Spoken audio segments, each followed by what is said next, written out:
About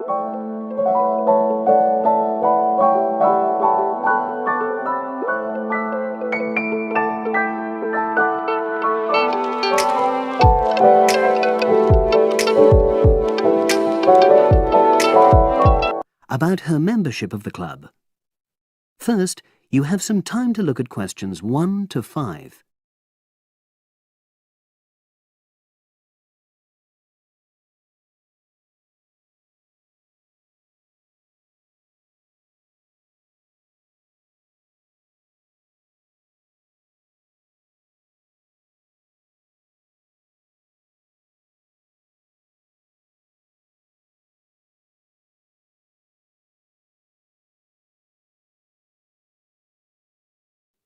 Now we shall begin. You should answer the questions as you listen, because you will not hear the recording a second time. Listen carefully and answer questions 1 to 5. Oh, excuse me. I wonder if you'd have the time to take part in some market research. What's it about? About this club and your experiences and opinions about being a member. It'll take less than 5 minutes. Oh, OK then, as long as it's quick. Can I start by taking your name? It's Selina Thompson. Is that Thompson? Yes. Okay, great. Thanks. And what do you do for a living? Well, I'm an accountant, but I'm between jobs at the moment. I understand. But that's the job I'll put down on the form. And would you mind my asking which age group you fall into? Below 30, 31 to 50, and above? Over 50, I think we can safely say. Great, thanks. And which type of membership do you have? Sorry, I'm not sure what you mean. Do you mean how long? No, is it a single-person membership? Oh, right, no, it's a family membership. Thanks. And how long have you been a member? Ooh, let me see.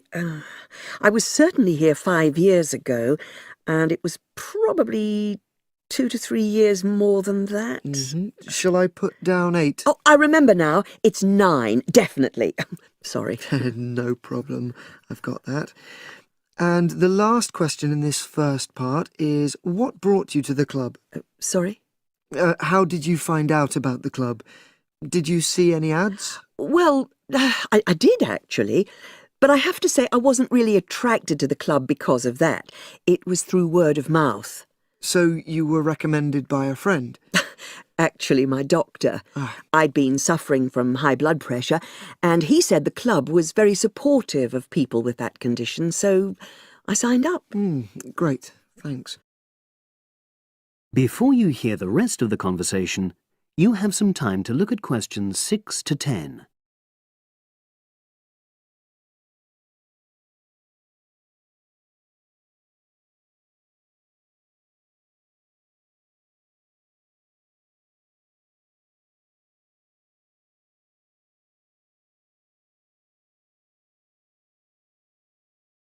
Now listen and answer questions 6 to 10. Now, for the second part of the form, I want to ask a bit more about your experience of the club. Sure. How often would you say you use the club? It varies enormously, depending on how busy I am. Of course. But on average, per month? I'd say it averages out at twice a week. OK, so 8 on average. Yeah, and 4 of those are aqua aerobics classes. That leads me to the next question. Would you say the swimming pool is the facility you make most use of? Fair to say that, yep. Right, thanks. And are there any facilities you don't use? One area I realise I've never used is the tennis courts. And there's one simple reason for that. You don't play tennis? Actually, I'm not bad at it. Oh. It's that I'm not happy having to pay extra for that privilege. Right. I've made a note of that. Thanks. Now, in the last section, are there any suggestions or recommendations you have for improvements to the club? Only about health and fitness? Anything at all? Well, I'd like to see more social events. Oh, It isn't just a question of getting together for games or classes, but other things, you know. yes, sure. And another thing that I was thinking, when I had my yoga class in the gym last night, we were all sweltering in the heat, was that I think they should put in, well, you know... Air conditioning. That's exactly what I mean. The rooms are really light and well designed, but they do need proper installations. Sure. Well, I've made a note of that. Good. So, is there anything else you'd like to suggest? About quality of service, for example? Oh, everyone's very nice here. They couldn't be more friendly and helpful. Oh, but I tell you what, it's a shame the restaurant isn't open in the evening on Saturday, and Sunday as well, for that matter. Oh. So, the club should... Open it later on those days. OK. Well, thank you very much. That's all the questions I have.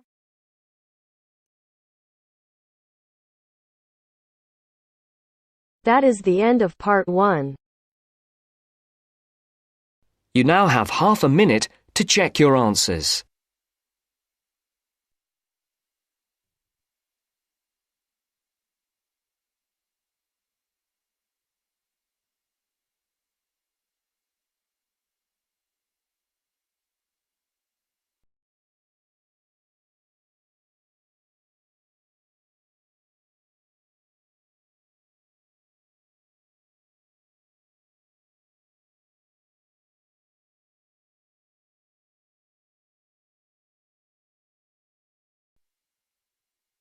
Now turns to part 2. Part 2. You will hear a conversation between an IELTS candidate and an IELTS administrator. First, you have some time to look at questions 11 to 15.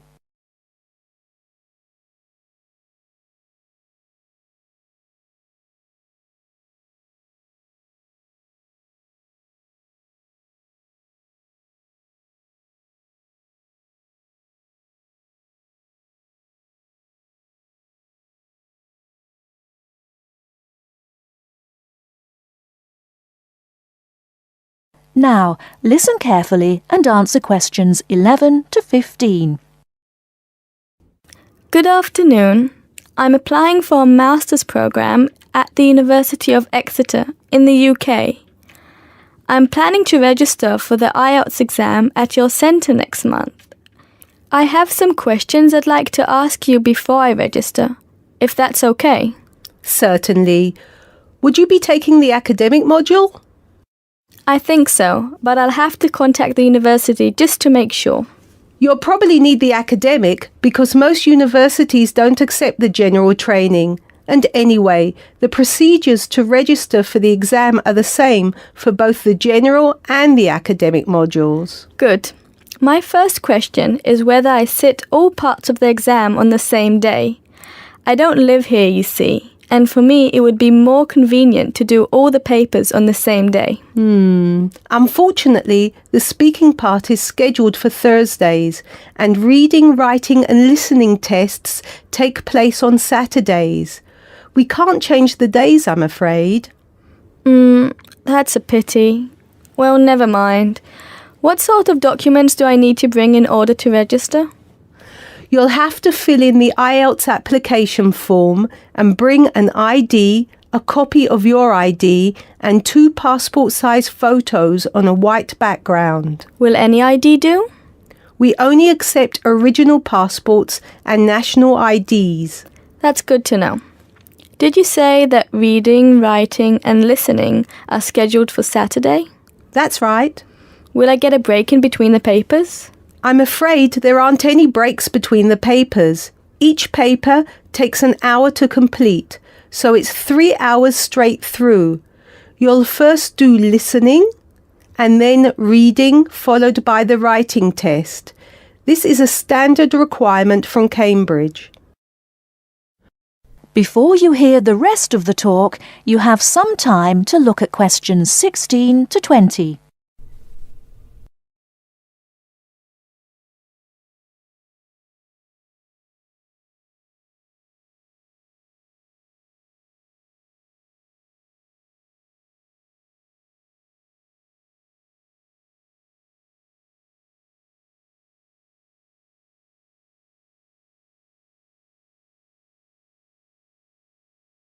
Now listen and answer questions 16 to 20.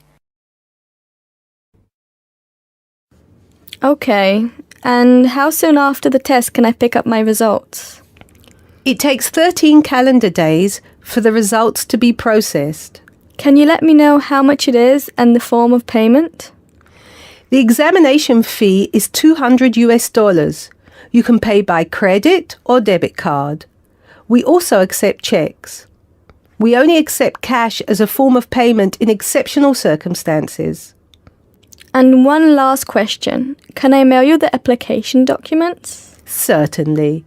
You can send all the documents by registered mail to our address, 47 Clover Place, New Rochelle, New York. Could you spell New Rochelle for me, please? Certainly. Newrochle.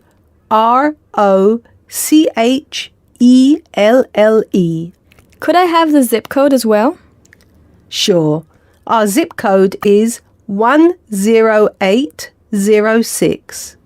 Thanks. You can also email us at inquiry@examsmail.com or phone us at 325-9082.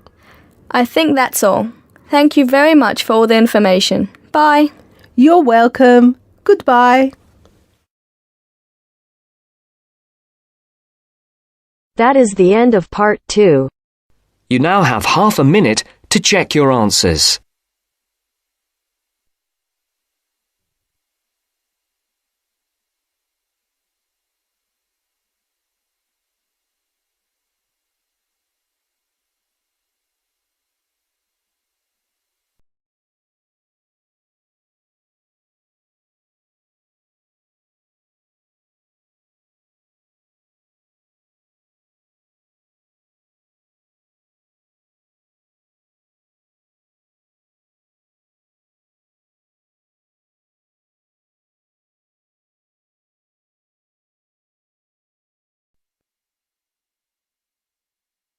Now turns to part 3. Part 3.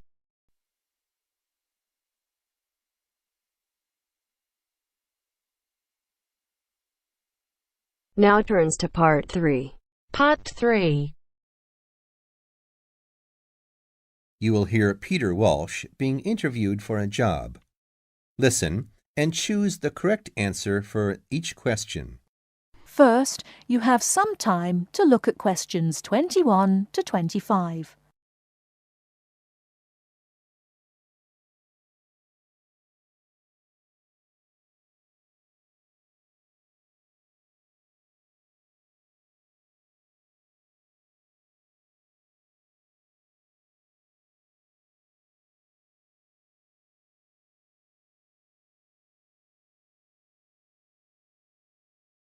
Now, listen carefully and answer questions 21 to 25. Joanne! Hi, you must be Rob. Nice to meet you. So, I hear you're planning to visit Australia. Yeah, and I really wanted to talk to you because I was thinking of spending some time in Darwin, and my sister told me you're from there. That's right. So, tell me about it. Well, where shall I start? Well, Darwin's in what they call the top end, because it's right up at the northern end of Australia, and it's quite different from the rest of Australia in terms of cultural influences. In fact, it's nearer to Jakarta in Indonesia than it is to Sydney, so you get a very strong Asian influence there. That means we get lots of tourists. People from other parts of Australia are attracted by this sort of international cosmopolitan image. And as well as that, we've got the same laid-back atmosphere you get all over Australia. Probably more so, if anything, because of the climate. But what a lot of the tourists don't realize until they get there is that the city's also got a very young population. The average age is just 29, and this makes the whole place very buzzy. Some people think that there might not be that much going on as far as art, music, dancing, and so on are concerned, because it's so remote. I mean, we don't really get things like theater and opera in the same way as cities down in the south, like Sydney, for example, because of the transport expenses. But in fact, what happens is that we just do it ourselves. Lots of people play music, classical as well as pop, and there are things like artist groups and writers groups and dance classes. Everyone does something. We don't just sit and watch other people. You said it's very international.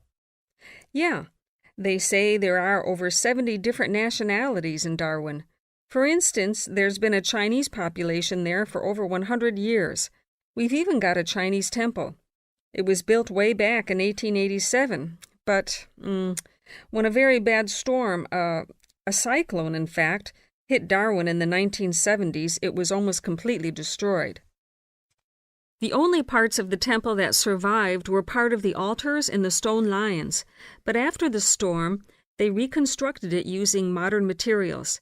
It's still used as a religious center today, but it's open to tourists too, and it's definitely worth going to see it. Oh, and as far as getting around goes, you'll see the places that advertise bicycles for hire, but I wouldn't recommend it. A lot of the year, it's just so hot and humid. Some tourists think it'll be fine because there's not much in the way of hills and the traffic's quite light compared with some places, but believe me, you're better off with public transport. It's fine and not expensive. Or you can hire a car, but it's not really worth it. What's the swimming like? Well, there are some good beaches, but the trouble is that there's this nasty creature called the box jellyfish, and if it stings you, you're in bad trouble. So you have to be very careful most of the year, especially in the winter months. You can wear a lycra suit to cover your arms and legs, but I wouldn't like to risk it even so, personally. And there are the saltwater crocodiles, too. I mean, I don't want to put you off. There are protected swimming areas netted off where you'll be safe from jellyfish and crocs, or there are the public swimming pools. They're fine, of course. Before you hear the rest of the talk, you have some time to look at questions 26 to 30.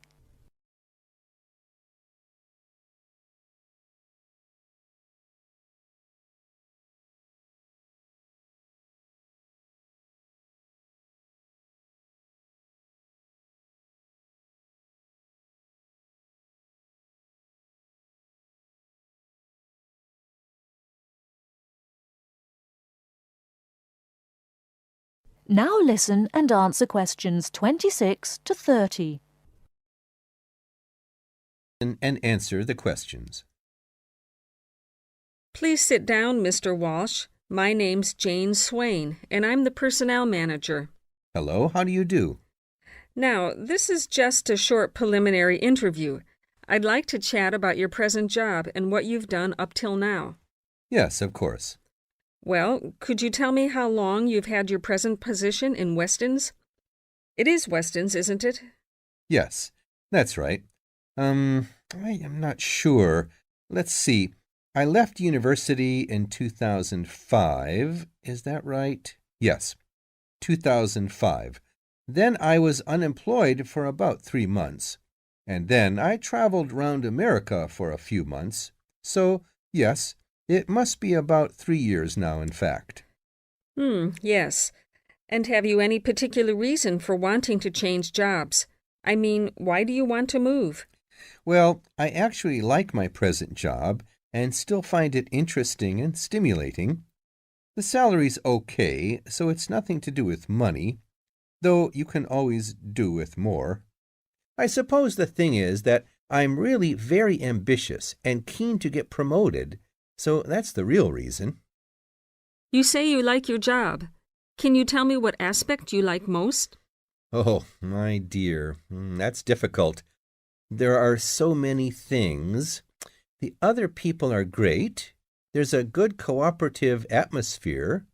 I mean, among the staff, and compared to other companies, the conditions are great. I mean, the office itself and the working conditions. And then there's the fact that they give me lots of room for initiative and let me make decisions. You know, That's what I really like most about the job.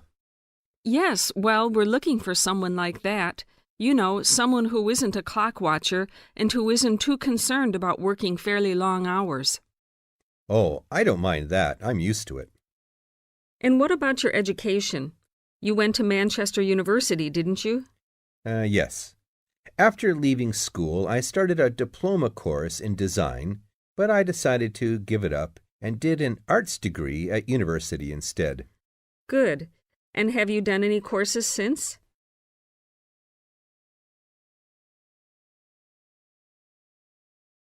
That is the end of part 3. You now have half a minute to check your answers.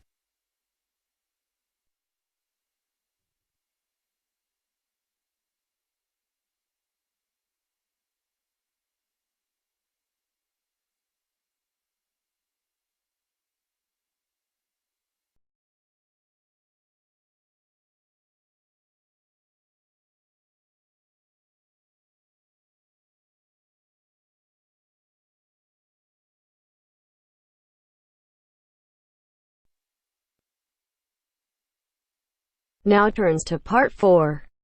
Part 4. I've asked you here just to remind you about this Friday's field trip. First, you have some time to look at questions 31 to 40.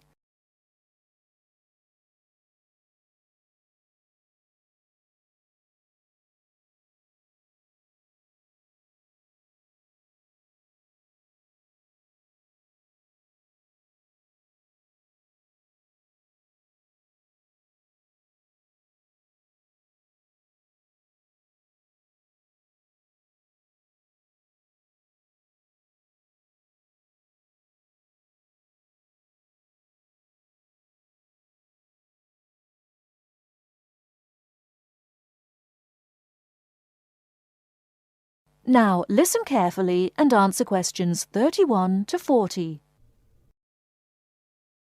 OK, I'd like to keep this meeting as brief as possible, as I'm sure we all have things to do. I've asked you here just to remind you about this Friday's field trip.